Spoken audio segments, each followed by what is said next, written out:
Right. Good morning to our friends in Queenstown and New Zealand. Good afternoon to our friends here in Aspen and Colorado. We are thrilled to have you all join us for our Sister Cities Challenges webinar. I'm Sarah Reynolds-Lasser with Aspen Chamber. Excited to introduce our president and CEO of Aspen Chamber, Debbie Braun, and she will do our welcome. Folks will be joining over the next minute or so, but we're going to go ahead and kick off our webinar. So I'll turn it over now to Debbie Braun. Thank you. Thank you, Sarah. Kia ora and hello, everyone. It's so great to be with all of you, whether you're tuning in from the incredible landscapes of Queenstown or from the snowy peaks of Aspen. My name's Debbie Braun, and I serve as the president of the Aspen Chamber. And today, I come to you from beneath Aspen Mountain alongside the Roaring Fork River in the heart of the Colorado Rockies. When I visited New Zealand a year ago today, I was so touched by the beautiful traditions of introducing ourselves, not by title or resumes, but by the mountains and the rivers that shape us. It reminded me that places we call home aren't just backdrops to our lives, they are part of who we are. And for both Aspen and Queenstown, our landscapes have shaped not only our economies and our identities, but also some of our biggest challenges. Let's be honest, when you live in a place this beautiful, the secret gets out. People want to visit, people want to move in, and then suddenly you realize you're trying to plan a small town like a big city.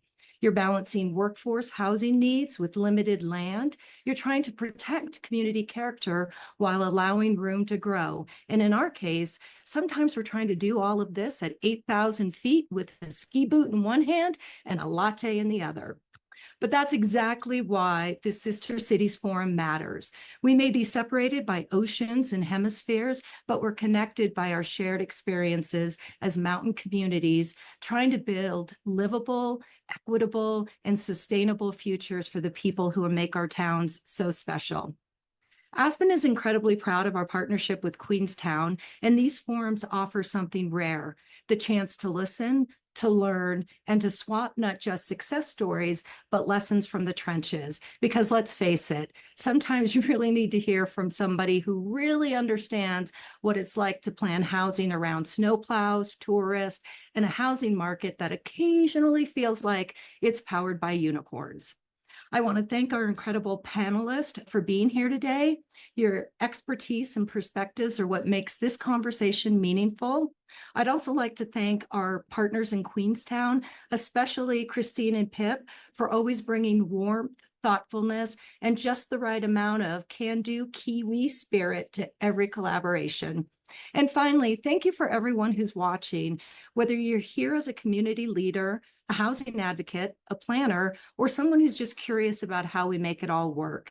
Your insight and maybe some information or inspiration, and ideally, hopefully, we'll find a few ideas worth stealing. So let's dive in. We've got a lot to talk about, and thankfully, some very smart people to help us do it. I'd like to introduce our moderator today, Christine Maiden-Sharp. Christine, take it away. Thank you, Debbie, for that inspiring introduction. It's a real pleasure to be part of this collaboration between sister cities, coming together once again to tackle the pressing challenges of infrastructure, housing, and urban planning. The Aspen Institute is deeply woven into the fabric of the town of Aspen, and this year we're proud to celebrate our 75th anniversary. I lead the Institute in New Zealand, based in Queenstown, where our mission is to convene nonpartisan, thought-provoking conversations for better outcomes, something we're committed to every single day. So as Debbie mentioned, we have an exceptional panel offering both public and private sector insights on this vital issue, and I'm delighted to introduce them now. So first off from Aspen, Chris Everson, Senior Affordable Housing Development Project Manager for the City of Aspen. Bethany Spitz, hi Chris. Bethany Spitz, Deputy Director of the Aspen-Pitkin County Housing Authority, otherwise known as APCHA. Jen Uten, Senior Project Manager in the City Manager's Office at the City of Aspen as well. And from Queenstown, we have Ben Farrell, Owner and Director of Q Environmental Resource Management Consultants. Julie Scott, CEO, Queenstown Lakes Community Housing Trust. and Liz Simpson, Strategic Senior Planner at Queenstown Lakes District Council. So welcome, panelists. It's a real pleasure to have you here today. And hello to the audience. So to let you know, the conversation we're going to have is going to last for about 45 minutes. And then we'll answer questions from the audience. So please send them through on the chat line as we go. So if everybody's ready, we'll get started. We have quite a lot of ground to cover. So the first question is really about setting the scene and understanding the challenges that we're facing. So the first one is for all of the panel to respond, starting with Bethany, Julie, Ben, Chris, then Liz. What are the key housing challenges currently facing your town, and how have they evolved over the last decade? Bethany, would you like to start? Of course. So I think one of the key challenges that APSHA is facing is certainly an increased population, a lot due to the COVID migration in 2020 from the cities into the mountains, and an increased pressure on our units, and which drove the prices up significantly, which means more and more folks are vying for our limited resource of an affordable housing unit. We're also seeing increased tourism, which is causing demand for more workers. So I think those are our big challenges right now. Thank you. Julie. Similar to Bethany, we've also experienced significant population growth in the district as well. And I think that the stats show that in the 10 years from 2015 to 2024, our population increased by 53% in the Queenstown Lakes versus 17% nationally. So significantly faster than New Zealand. And on top of that, short-term visitor accommodation platforms, I think they sort of came about around, really started getting heated in the market around 2016. And that took a lot of rental properties that were long-term rental properties available to local families and workers. It took them out of that pool of long-term rental pools and put them into short-term VA.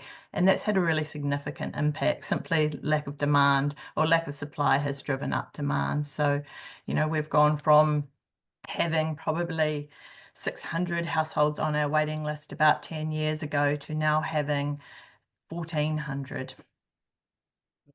Fascinating. Ben, perhaps you'd like to comment as well. Thank you. Yeah, I think it's well understood that demand's outstripping supply. A problem we have, though, is the supply will keep coming, and we are building lots of houses in Queenstown. Relative to the amount of development that's happening around New Zealand, we're exceeding the ability to provide housing. So we're doing well in that respect. But the fact is, people will just keep coming. So that's one point. And we don't have a solution to that, I think. In terms of the construction costs, for those that don't know, Queenstown is relatively expensive to build. We're at the end of the transport line. And by the time someone comes in to purchase land to develop housing, for example, it's really expensive. And I have a slightly different view to Julia on Airbnb being a problem.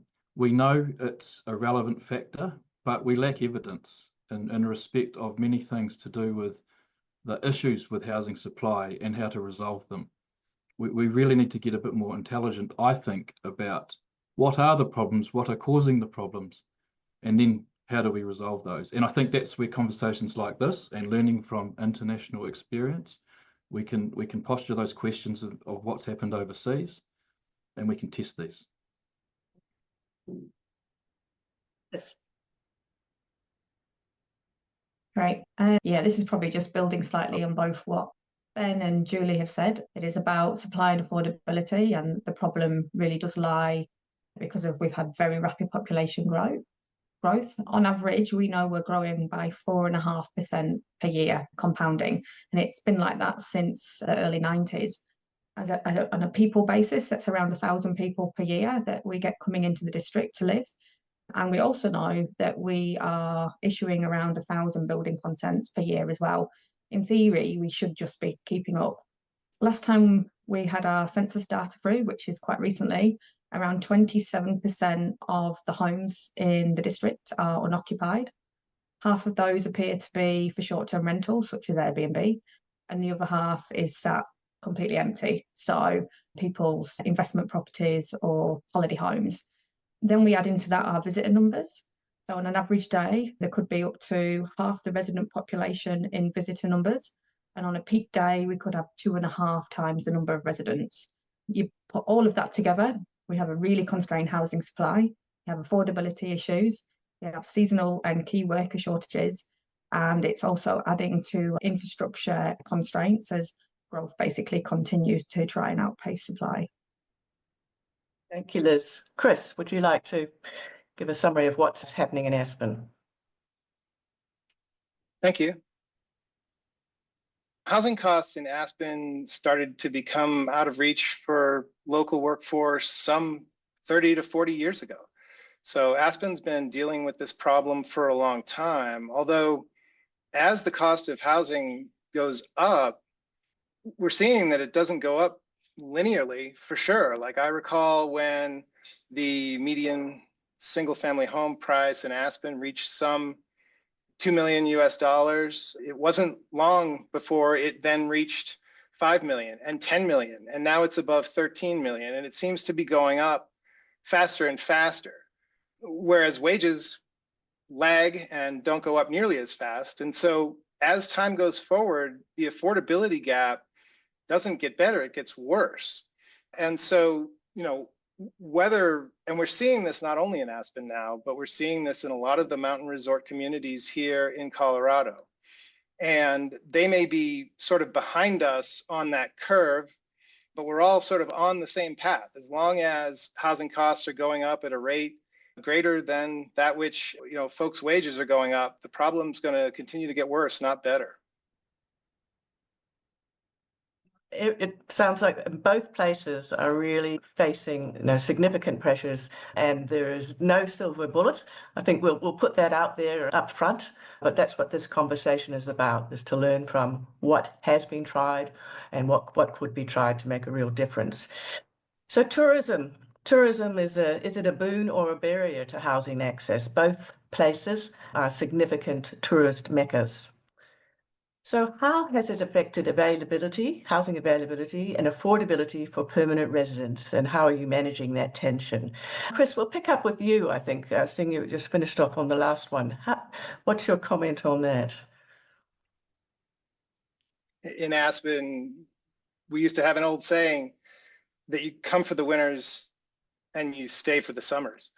I think a lot of folks in Aspen nowadays might think that that's an outdated statement, because the summers have become so grueling in terms of the sheer volume of tourist activity that it's really become quite a grind on the local workforce, much more so than it used to be. Ben. Thank you. Look, it's positive and negative, I think, and it's probably well understood that tourism brings many positives in terms of the economic and local spend, and also just the general positiveness of coming to our town, reinforcing how awesome we are in Queenstown, our businesses, and that reinforcement is really important. Very rarely do I hear of visitors having negative experiences in Queenstown. But then we all know, or we've probably heard of the term carrying capacity and social license and environmental bottom lines, and it's these that are being exceeded and tested, which is the negative. I think we don't have an agreed position on what those limits or levels of or thresholds of exceedances are. And again, that's where I think there's more work for us to do as a community, and to share our knowledge around what is the acceptable level of tourism. I hear Aspen has tried to have a cap on growth, and some of our members in this community are talking about that. I do a lot of work in the tourism sector. I'll just reinforce, I hear very little negative comments from new visitors to Queenstown. When we hear about over-tourism or being too busy, it's often from local people that have seen change. And often, in my view, a lot of that is personal opinion, and it's not based on technical facts, for example. So again, more information sharing and lifting the intelligence of our conversation. Ben, Liz? Thanks. Yeah, I think Queenstown's in a really unique position. You know, we are a global tourism destination, but we're also a really fast-growing urban centre. And this is giving us some really complex housing challenges. You know, the question is that sort of Ben is also driving to is, you know, how do we meet the needs of our visitors, but how do we do that without compromising our housing availability for the people who live and work here? We know tourism is essential to our local economy. Short-term rentals, platforms like Airbnb, they do play a key role in the system, but at the same time, they put pressure on our long-term housing. Many locals do rely on short-term letting to supplement income and assist with mortgage repayments. So we know it's not just about visitors, it's also how do we support our residents and get that balance right, like what Ben was talking about. We have rules in the district around short-term lets in residential areas, particularly when short-term letting is for more than 90 days a year. So the goal is to try and ensure that we allow for both. Obviously, getting that balance right is extremely tricky. You know, enforcement of those rules is incredibly hard. So yeah, we're very much still working on how we try and get that right. Excellent, Liz. You've taken us into the next question, which is, you know, we're drawing the line on short-term rentals. Where do you do that? Obviously, they offer an economic opportunity, but may reduce the long-term rental availability. I think there's been some statistic data out recently which questions perhaps people's beliefs that they do. Where should the line be drawn, and how is our town managing this balance? You've covered quite a bit of that. Is there anything you'd like to add to that before we move to Julie and Bethany? Yeah, well, I was going to say that there's no question that short-term letting is a hot topic for us. Residents are really concerned about how it's contributing to housing unaffordability and reducing supply. The recent report by Infometrics did find that short-term letting was only having a really minimal impact on rental prices. And one of their theories is that it's not short-term letting itself that's driving the issue, but actually a large number of holiday homes. And if we go back to my previous comment around 27%, you know, and it's roughly half and half, you know, that is almost a third of our housing stock that is out of action at any one time. So QRDC, and Julie may be able to speak to this a bit more than I can, is in that process at the moment of commissioning a study to try and understand the short-term letting market a bit better. We're trying to get a snapshot of the size and characteristics of how the sector works in the district and how easily holiday homes or investment properties would transition to long-term rental. So we know it's a really delicate balance, and it's one that I believe Julie will be working on with our housing officer Emily. So Julie may be able to add a lot more to that than I can. Yes, that's a segue into me, and I don't have too much to disclose about it at this stage. I think it's still going through the initial processes, but I just want to be clear that when I talk about short-term letting and the impact that has on the district, I'm not referring to, it might be the granny flats or secondary dwellings on somebody's property or someone letting out a bedroom in their home whilst they live there. I'm specifically referring to whole properties that are being let, which aligns with what Liz was saying about that holiday home versus somebody renting out a room in their house, or even going away for 4 weeks of the year, which is their annual leave, and renting their property over that time. So it's more those long-term ones. Just in terms of what has been done to date, I think our council has tried really hard over the years to bring in regulatory measures to kind of constrict and have a greater control over short-term letting, but unfortunately they haven't been as successful as a community would have liked, and that it really does require government intervention, central government intervention to make that work. I mean, I think it would be wonderful to be able to categorically draw a line in the sand and have greater control over what the housing stock in our district is used for. I think that would be a great outcome for the community. In terms of other aspects from this, you know, I think just engaging the whole community to play their part. So, we can appeal to community spirit for second homeowners, those to rent their properties to locals. We went through a process of that a couple of years ago when we found over winter we had 100 odd people sleeping in cars and tents around the district. I mean, that was a phenomenal and quite horrifying situation for the Queenstown Lakes, or for Queenstown, that we've never experienced before to that scale. And it really went to the heart of people in the community. No one wants to see people sleeping in their cars when it's -5 outside or in a tent. So there was quite a good response from the community around that. There was quite a good uptake. People opened up a spare bedroom for people just for a short 4 or 5 month period over the winter. QLDC implemented the Manaki program, and there's other private people out there who have put together platforms to kind of just share bedrooms or share homes. They've possibly been met with limited success, but it's still a great initiative, and perhaps they'll take off another time. So that's kind of it from me. Yeah, thank you. So Bethany, Of what's the course. perspective from Aspen? So I think twofold. Within APSHA's inventory of affordable housing, so at roughly our 1,500 ownership units, we do not allow for short-term rentals to occur. It's part of the regulations and the deed restriction. We certainly feel that housing is for our workforce and it should be filled with our workforce. And so we feel passionate about that. Within the city and Pitkin County, based upon the 2023 workforce housing report, about a third of our homes are vacant or holiday homes. So they might be used over the Christmas, New Year holiday period, and that's it. And so the city has really tried to, and the county, implement short-term rental rules requiring licenses and to make sure they're occurring and the city's aware of them. I think that has helped. I know a lot of the community was against it in the beginning, just from the idea of limiting what you may or may not be able to do with your own home. But the goal was really to make sure we do have, or these units were not going to these Airbnb 1 week at a time, and really trying to preserve them for our individuals that need to be in for 6 months or a year, and taking those longer leases.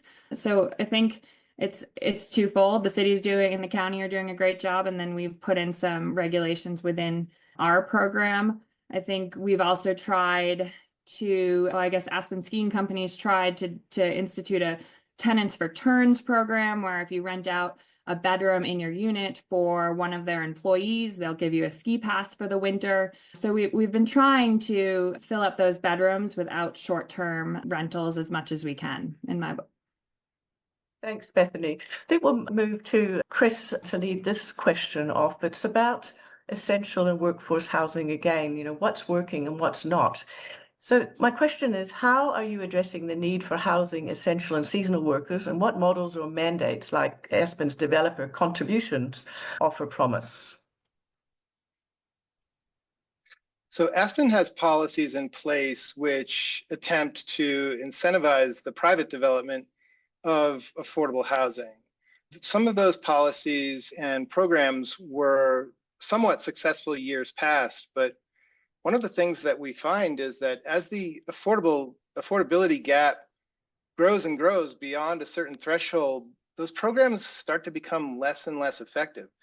And what's in it for those private developers tends to diminish to a point where there's no longer interest in the private development community to create affordable housing in our community.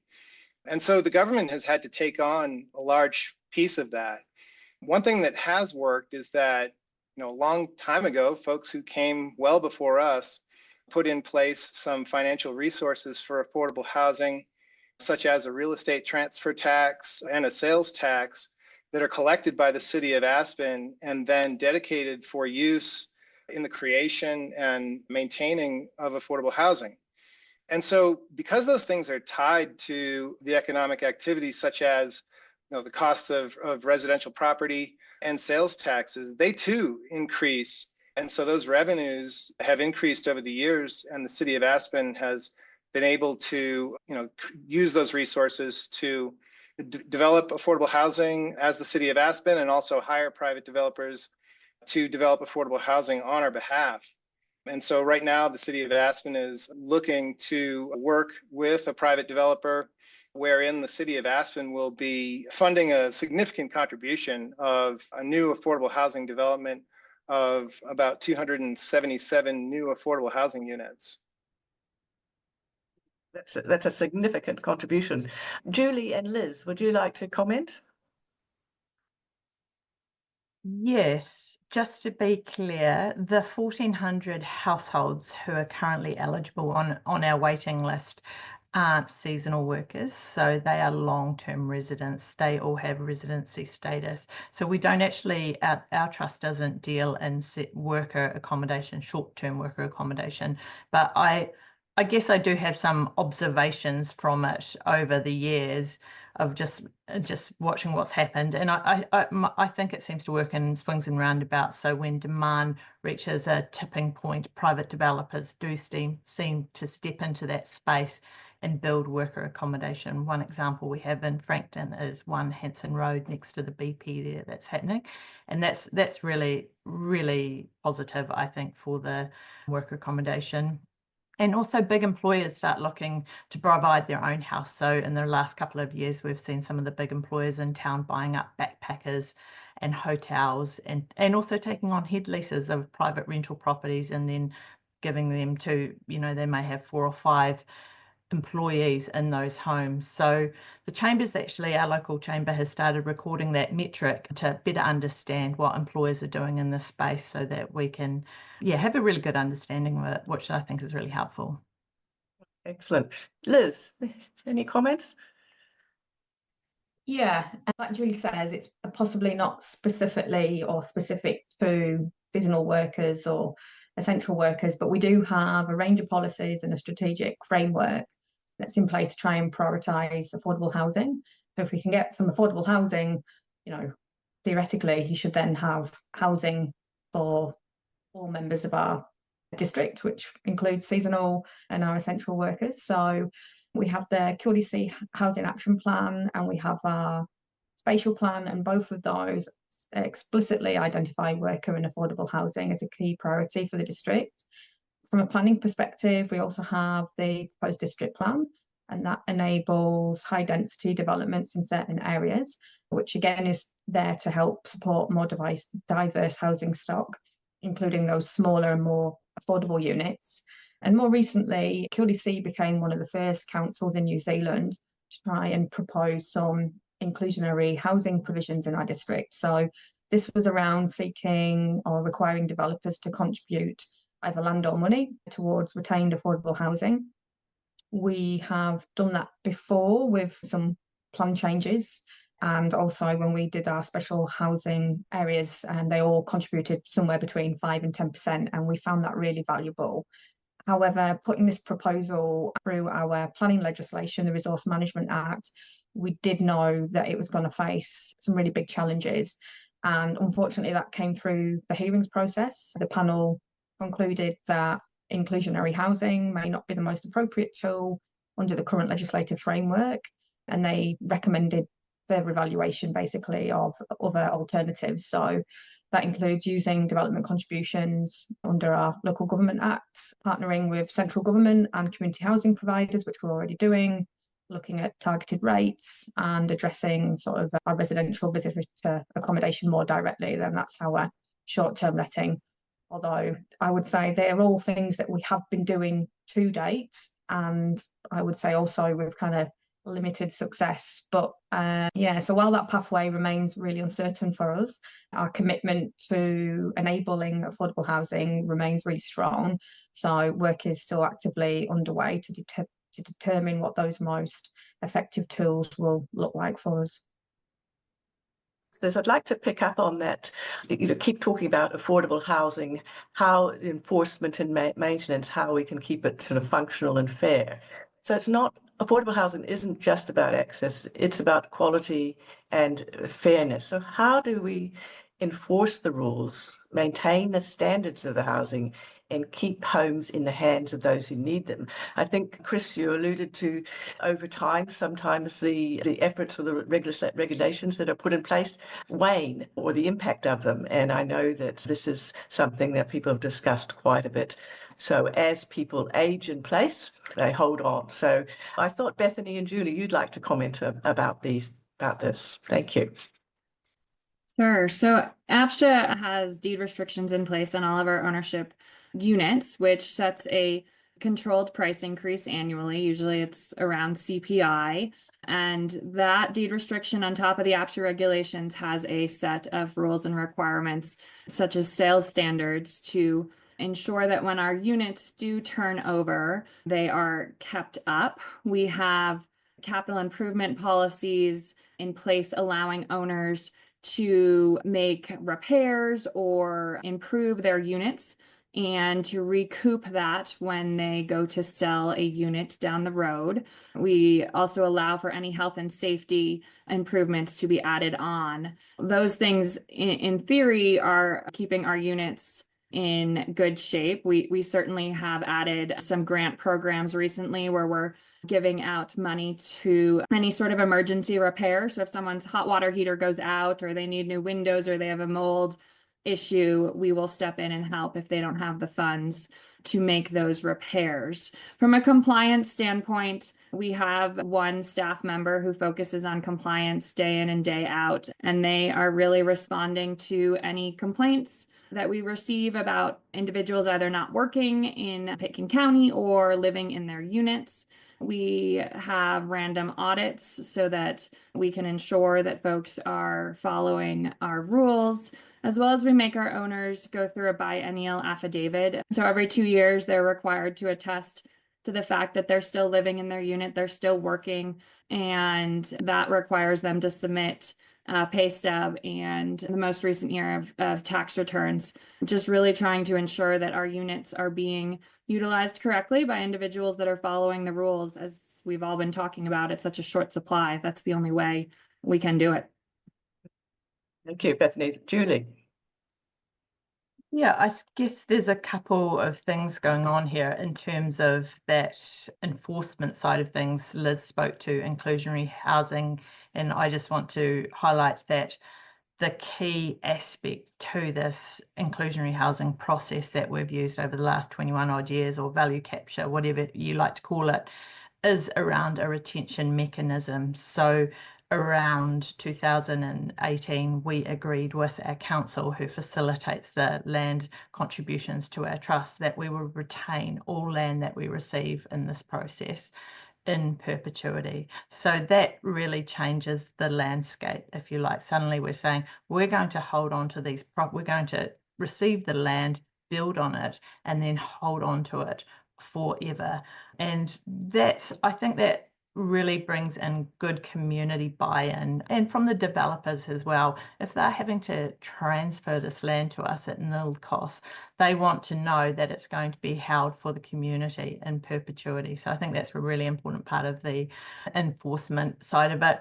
In terms of maintenance, central government legislation in the last few years has really assisted in improving rental homes across the country and across all sectors. So the private sector, the community housing provider sector, we call that the CHIP sector. And as a registered CHIP, we actually have a lot higher requirements for the quality of our homes and ongoing maintenance of them, particularly because we're able to access a lot of central government funding. And with that central government funding comes very high requirements around healthy homes compliance, home star ratings, that type of thing. And besides all of that, we just have a genuine desire to be a leader and be showing by example that we can be building really good homes. So we have a really strong goal of building energy efficient, good quality, smaller homes. They don't have to be big homes, but at an appropriate size for households, still at an affordable price point. So it's a huge challenge. It's always going to be getting that tension right, but it's one that we've embraced, really. I'm going to move to planning power, local voice versus government mandates. It's very interesting to observe that from our exercise in planning for this call, we realize that both cities or towns, the governments are now prioritizing housing growth, and sometimes by overriding local planning regulation. So the question is, how can we balance state level, or in our case, national goals, with the desire for local control, character, and community voice? And I thought we'd start off with Ben, Chris, and then bring Jen into the conversation. The overriding issue, in my view, if you take a Queenstown context, is that 99% of our district is protected from development. 99%. And we're almost 1 million or 950,000 hectares in size. 75% of that land is owned by the Crown, either as conservation estate or high country lease. So we've got less than 1% of our entire district set aside for urban development. And I think the last 30 years under the system the planning system we have in New Zealand, which is everyone agrees now has failed for various reasons, has allowed us to become a bit lazy as a community. In other words, we look out the window and we see all of this natural and modified farmland landscape that's protected. And we haven't come together as a community properly, I think, and talked about, well, what are the really important view shafts? Why are those view shafts important? We've just been able to get by on a system that allows us to think that our views are protected and then find out in some cases that they're actually not. So going forward with the new planning system that we're going to get, which will come upon us next year, there's going to be an opportunity for our community to really drill into the important natural and landscape matters that matter to us. And I think we'll actually be forced as a community to come together and interrogate some of those matters in detail, which we haven't actually done as a community yet. And again, back to the question and the role of the Aspen Institute, for example, in shaping our future here in Queenstown and neighbourhood groups, there will be a real opportunity to come together and test these things to lift the intelligence of the community message that goes back in to inform the local and national politics and regulation. Thanks, Ben. There's a challenge for us. Chris, then followed by Jen.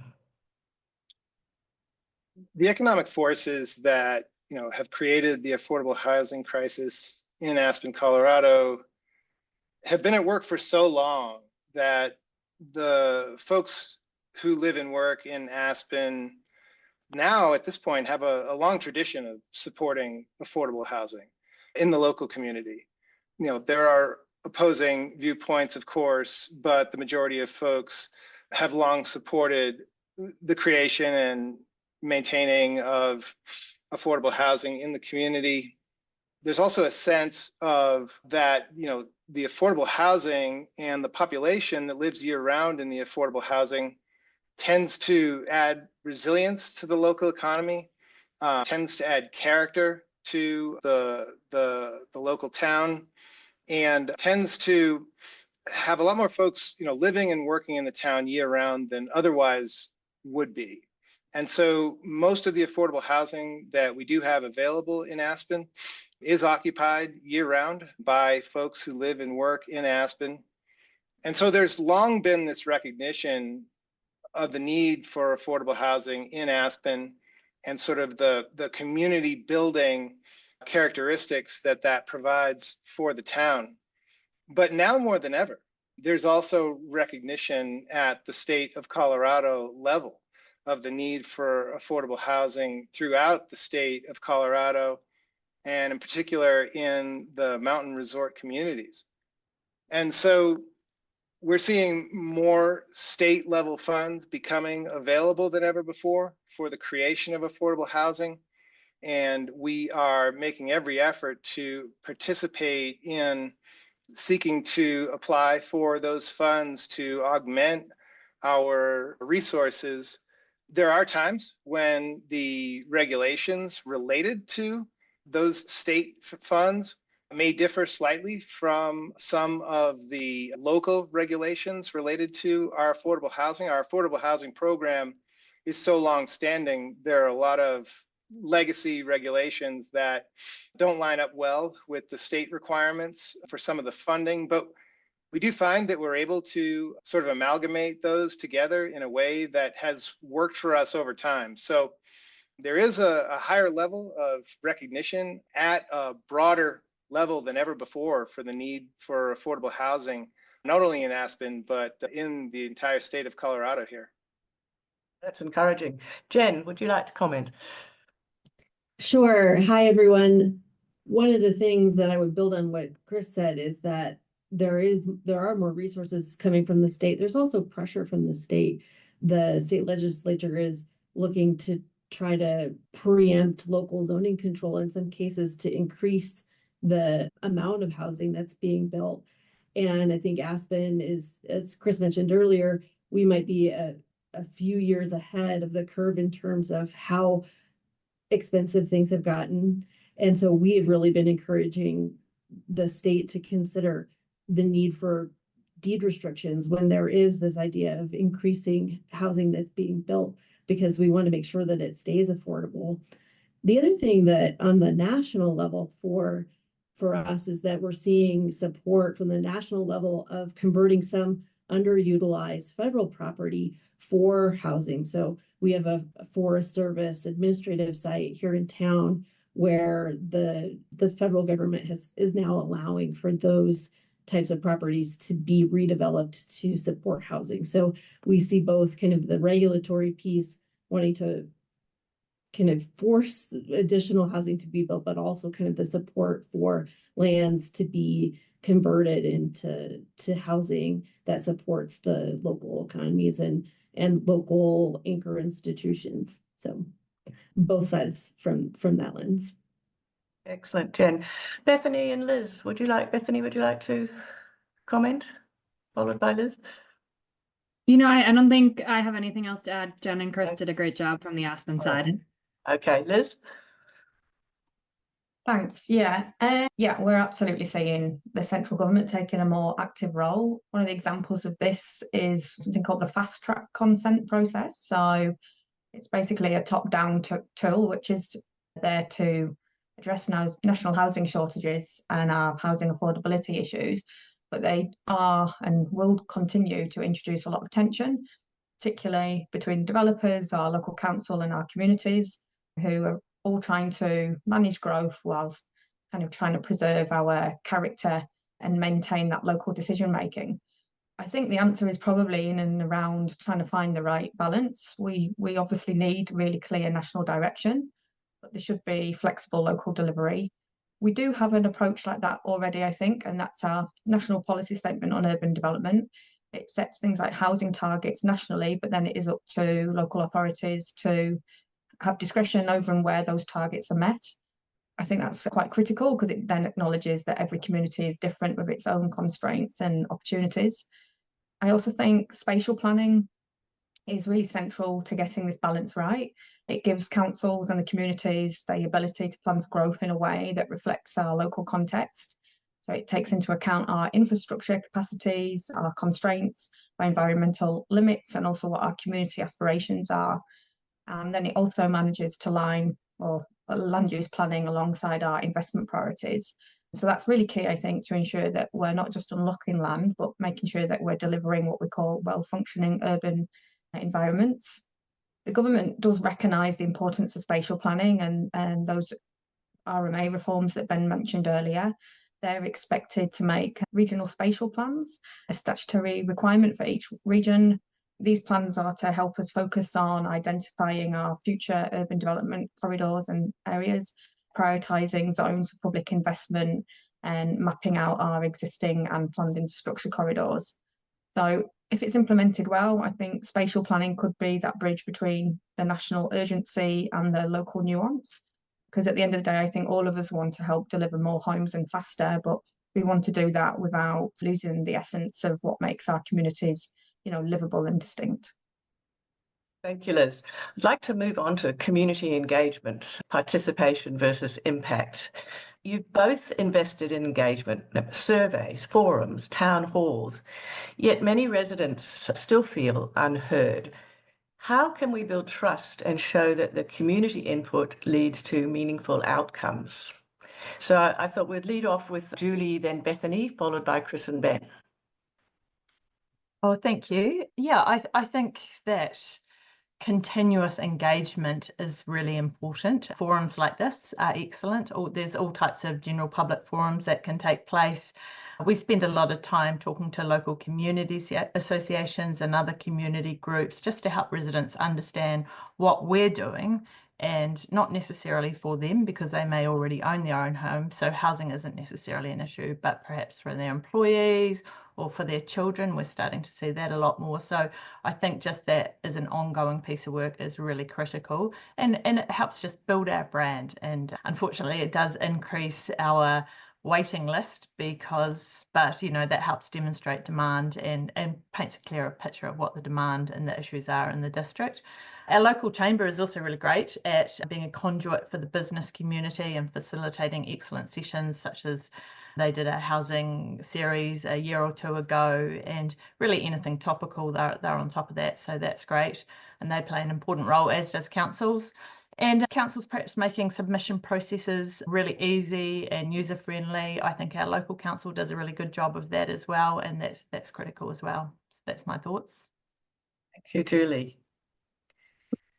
I think we're in a continuous engagement loop as well. We are certainly trying different strategies, whether it's meet and greets or HOA, lunch and learns, whether it's op-eds in the paper, free coffee, and talk to the board of directors, trying to meet people where they are and try to listen and show that their action really does affect what we do. We recently did it with our strategic plan, where we had community forums, and then we took their feedback and incorporated it into our 5-year strategic plan. So really trying to show them that what they do provide us and their participation and comments really can affect change. So we're trying that, but it's a process, and we have to constantly pivot when something's not working. We try both in English and Spanish to get out our messaging and request feedback that way.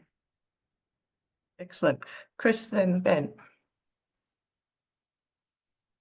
Yeah, I think since COVID, we've seen an increase in efforts to use online surveys and other electronic means of gathering information from the community. We more traditionally have also performed community outreach events like open houses, where we have direct interaction with folks in the community.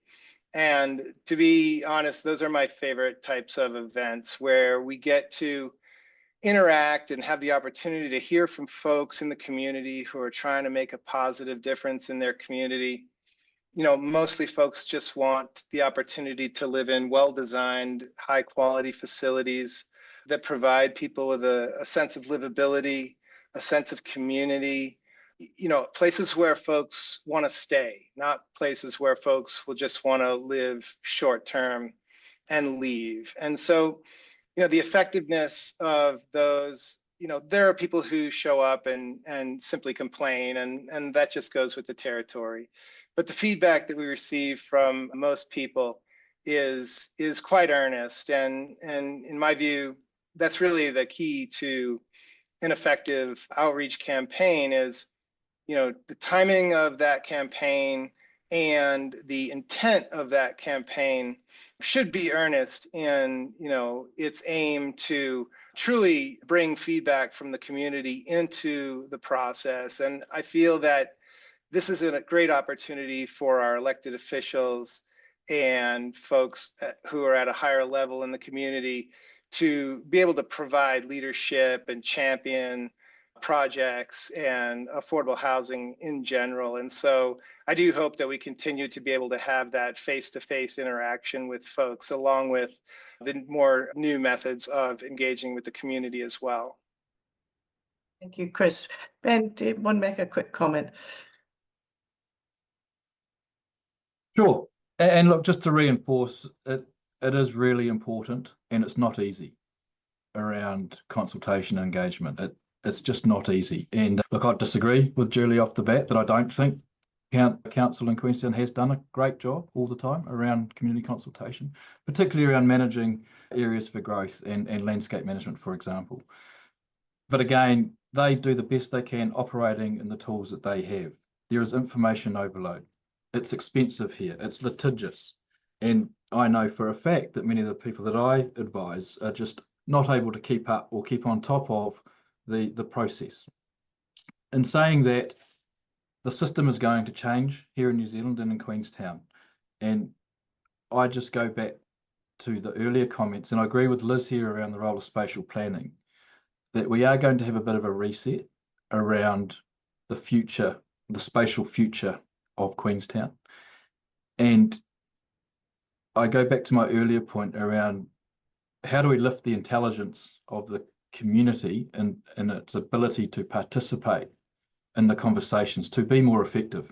And that's where I really do see roles for the likes of the Aspen Institute to share information so that we can learn from others and we can better inform ourselves as to what works, what doesn't work, so that our messaging can be more effective with the government and statutory processes. In short, I'd say we need to do better and we can do better. Thank you, Ben. I think it's probably a good time to say these conversations are non-partisan. People come from different sectors, public and private, have different views, but we conduct it in a way that it's civil and informed. Everybody has their chance to say. And so, when you get differences of opinions, these are good forums to bring it out. They're not emotive and we can work with them. So that was a good example of the value. I hope that we do see the value in these conversations. I'd like to move on to growth. We've got 2 more questions before we finish up. We're almost to 10, almost on the hour, and we'd like to get some be able to answer some questions. So we're going to talk about growth, commute and trade-offs. How far is too far? And it was very interesting when we were having as we said, the pre-planning meeting for this session to learn that some people are traveling quite a long distance. And so, it is a very personal issue for them. So, it's common in mountainous towns, long commutes and limited land create difficult choices.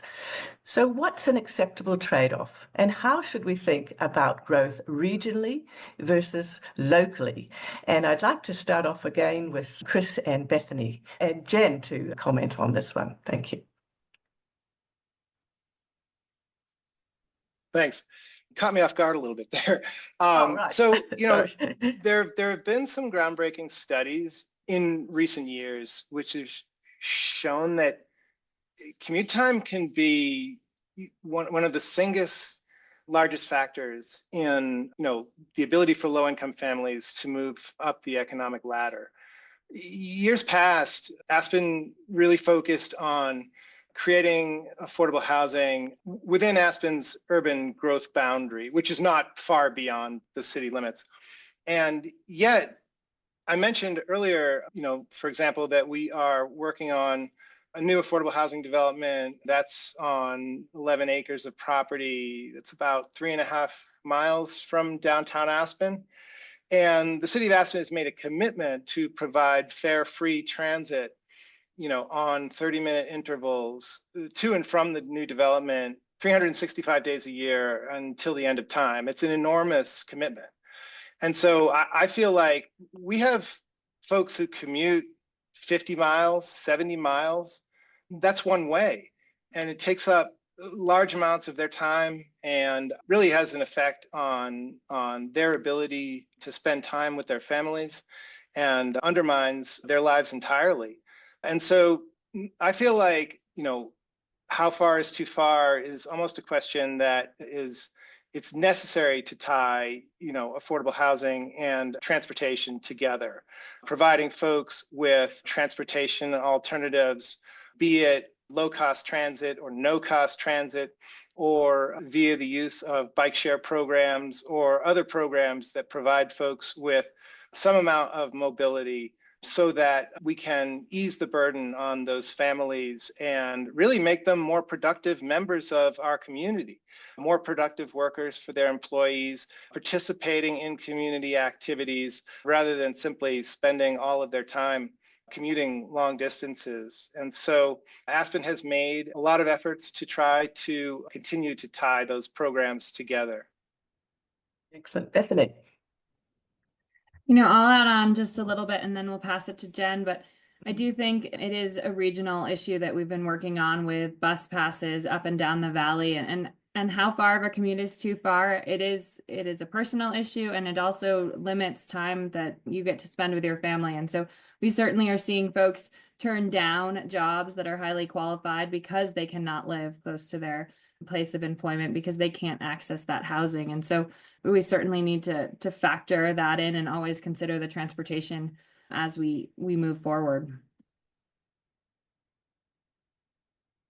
I think both Chris and Bethany offered lots of comments here. I would just say that we're really very lucky that we have the largest transit system in the rural parts of the United States here that serves this region, so that people have a way to get here, so that not everybody has to be in a single occupancy vehicle. So reducing the number of vehicles that are coming into Aspen, but things that have, housing here in Aspen has gotten very expensive, as Chris was mentioning, but it's become unattainable from farther and farther away. So we do see that people are driving from farther and farther away. So all of the regional efforts and the local efforts to build more deed-restricted affordable housing are really important. And we're also working regionally to convert market rate homes, so not building new, but converting them and putting a deed restriction in place,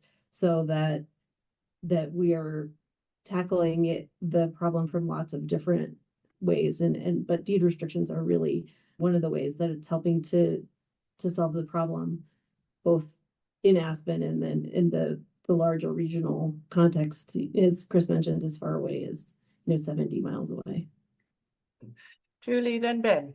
Then we'll move on to the last question. Yeah, well, we are obviously very geographically isolated in Queenstown. We have two somewhat treacherous gorges, both ways in and out of town, 3 if you count Glenorchy.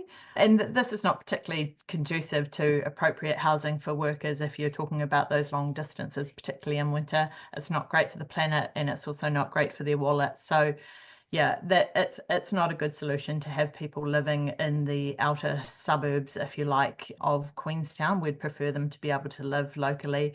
In saying that, we do need better public transport for those that do live locally, and I think that's an ongoing issue for the regional council and local council plays a part to work through. Infrastructure is a really, really hot topic currently. We have locals calling out for a halt to all developments until the current wastewater issues that's going on is resolved. I'm not sure myself what the solution is, but certainly it's something that is an issue and needs to be addressed, and perhaps we need some central government assistance to get through that. Thank you, Ben. I think it's a great question. How far is too far? And it's a question that our community in Queenstown needs to debate. And I think it needs to debate that based on some better information, so that we're better informed to have that debate, rather than a bit of misinformation. And rather than, for example, what I think is a little bit speculative, that we have I know we have a frustrating transport issue, for example, but that's because we all travel at the same time in peak. And if we put things in perspective, when I talk to international visitors, they say, I only had to wait in traffic for 40 minutes. There's no congestion problem here in Queenstown. So that's where I think we need to debate it. I think we need to be patient as well and not jump to conclusions. I see growth with these trade-offs. Growth is really important to being able to manage and help mitigate the growth and infrastructure issues that we're currently facing. For example, redistributing local profits from big tourism business, as opposed to just relying on the property and the housing sector to deal with accommodation. This is going to require collaboration between private sector and government, and some thinking outside the box. So it's not easy, but we do need to keep debating it, and again, debating it on a platform based of intelligent information, learning from others. Thank you, Ben. I'll mention this now. Our next Sister City Forum is going to be on energy and transport. So we're going to look at this a lot further. So thank you for that. So now this really brings us to the last question. What can we teach each other? I think that a lot has been discussed in today, and there are many, many aspects I think that we can pick up further and explore. But I'd like to ask the panel, what lessons or innovations from Aspen and Queenstown, in your view, can be shared to improve housing outcomes, and how could collaboration across contexts help? So we want to keep this fairly short because I would like to move to the questions in about 5 minutes. Julie, would you like to start this, followed by Ben again, and then Chris, and then we'll have Liz and Bethany to finish. Thank you.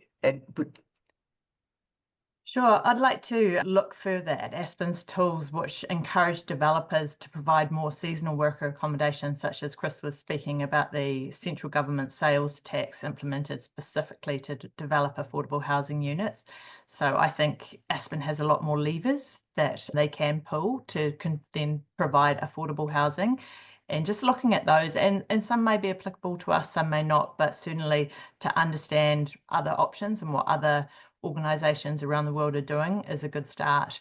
Also really interested to look at the research around benefits of workers being able to live closer to their places of employment. I don't think we know anecdotally that that's a really strong benefit for the community, but in terms of quantifiable research, I don't know if we have much locally. So that's probably about it from me at this stage. Thank you. Thanks. Two quick things. I'm fascinated by the idea that we can cap growth, and I know Aspen's looked at that. We have members of our community saying we have had too much growth, we need to stop growing. And so I think Queenstown would really benefit from understanding what has occurred overseas and that example. What did it work and what can we learn from it? The other aspect I think we could all learn from, and particularly Queenstown, is sharing the inclusionary zoning proposal that we've heard Julie and Liz talk about. I share a different view, but the point being, I think all of our Queenstown community wants to be able to contribute to the problem. And I think we'll find that there are other solutions, broader solutions in the toolbox to deal with that. And if we look at the reasons why the inclusionary zoning proposal did not proceed, that'll help expose other options for us to look at as looking at the system as a whole. Thanks, Ben. Chris and Bethany. Sure. Well, actually, the notion that Aspen has capped growth is probably not fully formed. And in fact, Aspen did have in place a growth management quota system, but didn't really fully throttle growth because it's actually, quite partisan to try to get everyone aligned to entirely curb growth. And also recently, the state of Colorado required the city of Aspen to remove some of its growth management quota system regulations. So I don't think the notion that Aspen has been able to curb growth is entirely accurate, but at the same time, folks that came long before me were able to recognize this crisis forming at an early stage. And there has been alignment around that. And we're very lucky now that that alignment was formed back in the 1970s, 1980s. Institutions were put in place. There was a housing board that was put in place locally, which was soon followed by the formation of the organization that Bethany works for, the Aspen-Picken County Housing Authority, or APSHA. And some of those same folks worked hard to put in place the collection of certain taxes that are collected and are specifically used only for the purpose of alleviating the affordable housing crisis. So I did mention that there has long been a real estate transfer tax in Aspen. In the state of Colorado, you cannot create a new real estate transfer tax. We simply are lucky enough to have that grandfathered in from long ago, and we are able legally to continue to extend that into the future. Without that, we might be lost in this effort. And so our efforts rest upon the folks that came long before us, who had the foresight and the alignment and the recognition that this crisis gets worse and worse. It grows. It doesn't suddenly become alleviated with a few efforts here and there. We've done more than most communities, and we find ourselves in greater need than ever. And so folks who are not as far along in the crisis, I often warn them that Aspen is a case study for what's to come in the future. If you think you're doing enough today, more than likely you may find in 20, 30 years that you haven't done enough. Annie.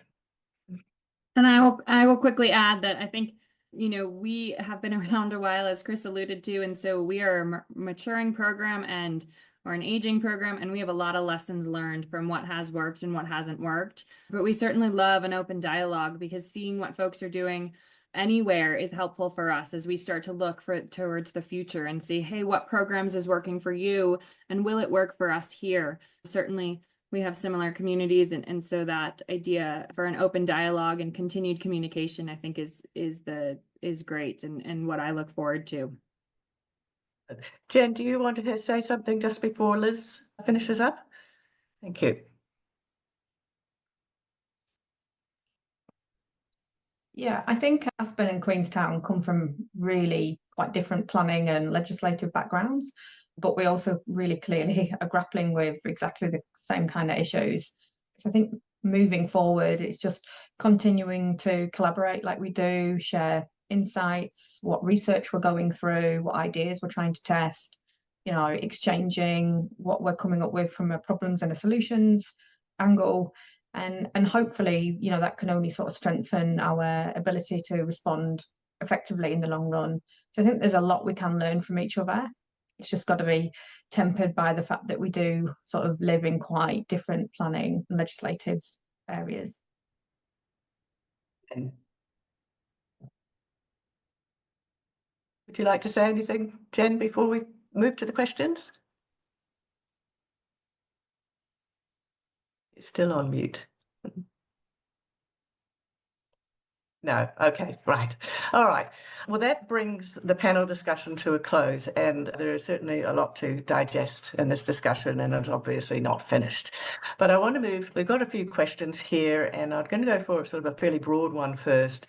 This is for Aspen to answer. How well has infrastructure kept pace with your housing growth in Aspen, and what mechanisms support infrastructure provision?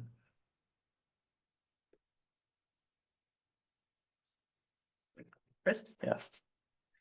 I can't speak for that in its entirety, but as a 25-year resident of the town, I can say that it has not. But we continue to try. We are working on a very large project related to, you talked a little bit about having limited access points to the town. We too have limited access points to the town.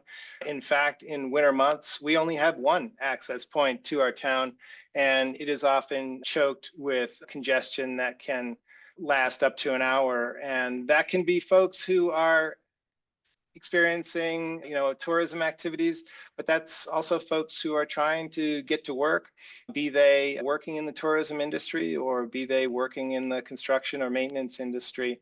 And so that is an ongoing challenge for us. We're currently working, like I said, in the early stages of getting started on construction of a medium scale affordable housing development, where the city of Aspen recently received a grant in the amount of $2 million toward an infrastructure project that's going to cost us $45 million. So we continue to chip away sort of on an incremental basis and keep trying to improve the infrastructure. Jen mentioned that we do have a great transit system in and around Aspen, and which actually stretches quite a distance from here. And that was put in place some years ago And even that system, we find that's called the Roaring Fork Transit Authority. And those folks have a great deal of difficulty finding employees to be able to provide all of that transit. So we've seen service cutbacks at times and challenges related to staffing across the board in those industries and in the tourism industry as well. So we're just trying to stay afloat. Thank you. Okay, the next question is for Queenstown, and it's about the challenge we have because of the wide geographic area we span. So there's some gaps in infrastructure to support new development. The question is, how do we scale housing for communities without making it A, uneconomic for the developer, or B, passing that burden to ratepayers? Who'd like to? Liz, go ahead. Yeah, I think that's the million-dollar question. And if anyone does have answers, I'd love to hear them. I mean, our land values are really, really expensive in the district. And I think what that kind of inevitably leads to is that our developers go more into the rural areas where there isn't any servicing. Land values are cheaper. They obviously get to then go through a process where they get the consent rules or a plan change that works for them. But then that then requires a whole new set of infrastructure to be added into the equation beyond all the land that is currently undeveloped in zoned areas with essentially what you would consider infrastructure available. So then that leads to, well, who pays what? The developer often has a limited sort of bank balance, so they start looking to council to fund that up front. Obviously they do their own internal stuff, but the big trunk infrastructure that needs to go through, often it's council that needs to pay for that. We have debt ceilings, a small rating base, so we are limited to how much we can spend in a sort of 10-year period and how we prioritize that spending. Obviously, if developers paid for those costs, that would take that out of council's debt burden, but then obviously those costs will then be shown in the purchase price of the land or the housing. So I don't think there is an easy answer. Someone has to pay, and either it's the ratepayer or, but it's always gonna come back to the person who owns the land. You're either paying it in the cost of the land and the housing, or it's a ratepayer issue that goes on to everybody, and then everyone's kind of paying for it. And there's a lot of questions around the fairness of that system, but we are constrained in terms of the tools that we have to manage that. So yeah, I don't think there's a easy answer. I'd like to see more housing develop in our existing zoned areas. There is actually quite a lot of that, and I would imagine that would assist greatly if those existing areas could be developed first, but we know that's not how it works. Thank you.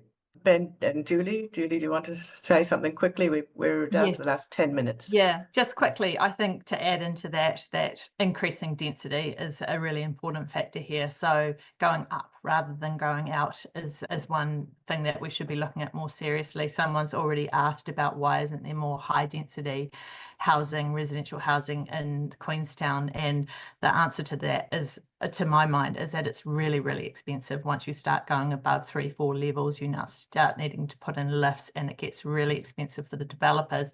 And unfortunately, the numbers just don't stack up from a financial perspective. One great example of a private developer doing high density in the district is the Toru apartments just at the bottom of Remarkables Park there in Frankton. 7-level high density, all residential, still resource consent and building consent for another 140 apartments. But unfortunately, that site has been sitting empty for now 5 years, 4 years, because nobody can make it work. So there is a problem there, but we need to look at ways that we can enable greater density, higher density. And did you want to make a final comment? Just quickly, we need to share the burden. This government, the central government's actively looking at how we can get international investment. And so I totally agree with that. I think we need to develop up and out, not just up. And fingers crossed that Queenstown will be successful with Central Otago on its regional deal with central government. So for those in Aspen, there's an opportunity for this council, this community in Central Otago to get a significant amount of funding and regulatory tools to help us through central government. And so fingers crossed that we get that. Thank you. I'd like to go on to a question about community engagement. So the comment here, many residents still feel disconnected from planning processes. I think that's pretty common felt at times, despite the surveys and forums. So how can we lift the overall civic intelligence of the community so that more people can meaningfully participate in these complex decisions like spatial planning and housing policy? Perhaps someone from Aspen, Bethany or Jen, Chris, would like to comment on that one first. I can start. I would say it's meeting people where they are, and that takes time and it takes multiple different approaches. As Chris said earlier, the meet and greets in person are the most beneficial, and it's really trying to figure out what time and what locations work for individuals and really bringing them to the table. I think publishing op-eds and articles in the paper that are, that detail our goals and explanation of programs and planning is very helpful. I think it's also bringing in third-party experts. We have an HOA attorney that comes up from Denver to provide insight and intelligence to our HOAs, and just trying to, as I started with, meet folks where they are. And we often see it's the same folks that come to most of our open houses, and it's trying to get, whether it's different groups, but really reaching out to everyone in the community. You. Jen, did you want to comment on that? No? How about someone from... I agree that one thing that Bethany mentioned earlier is that we have been really working to provide information and outreach in both English and Spanish. We have many Spanish speakers who live in this region. And so I think that's just an area where we have really tried to make sure that we're reaching everyone in the community. Okay. Julie, from a Queenstown perspective, how would you say can lift the engagement? Yeah, I think we actually all talked about this before, and Ben and I had some different views. By the way, we do have different views today on lots of things, but we also do sit down and happily have a cup of coffee, and there's plenty of stuff that we agree on, so don't be alarmed. But, Ben did mention forums like this are really fantastic, and I totally agree, but perhaps, more grassroots forums, and that can be community associations, it can be the chamber, it can be organisations like Mana Tahuna for local Māori and iwi. So just really tapping into those ones I think is beneficial. Okay, good. I'd like to just move on to the last question. This is about one that I think both areas, perhaps the stats were done on the age of the population. It could be quite informative. I haven't got them in front of me at the moment. But how does Aspen address ageing in place as employees retire? I know this is, something when you put in affordable housing at the beginning, it sounds good, but then people really enjoy it and they stay. So Bethany, I see you've got your hand up. That is a hot topic right now, and one that we are currently trying to figure out. We instituted about a year ago a right sizing program, hoping that some of our retirees or even older folks who have had their children move out of the house and are 1 or 2 people in 4-bedroom houses will swap with a family that might be in a 2-bedroom to try to reallocate and utilize bedrooms to more efficiently use our inventory. But we're also starting to explore, what we do. I don't have the data in front of me either, but we are looking at a large number of retirees currently in our housing, and that only growing. And what we've talked about all along is this idea that the free market is now too expensive for our homeowners to jump to, but it's also a broader problem. It's expensive to kind of go anywhere. And so a lot of our owners are, I don't want to say stuck, but they can't move. And so the most affordable way for them to go through their retirement is to stay in their unit. We are starting to propose different programs, whether, it's looking at the right sizing or allowing them to have first priority when we turn over new units so that they are moving into smaller units. But I think a lot's forthcoming in the next couple months. We're certainly working on it with both City Council and the APSHA board. Excellent. Okay, I think that will bring us to a close on the questions.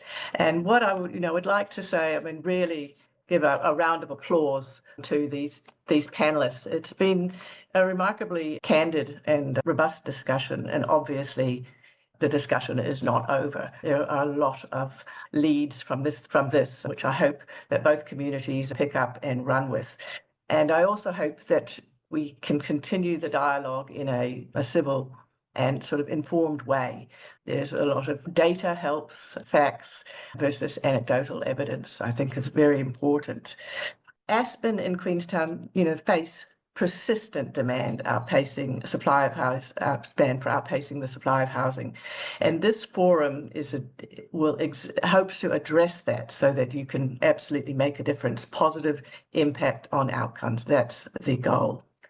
So next month, we are holding a third forum in the sister cities on energy and transport.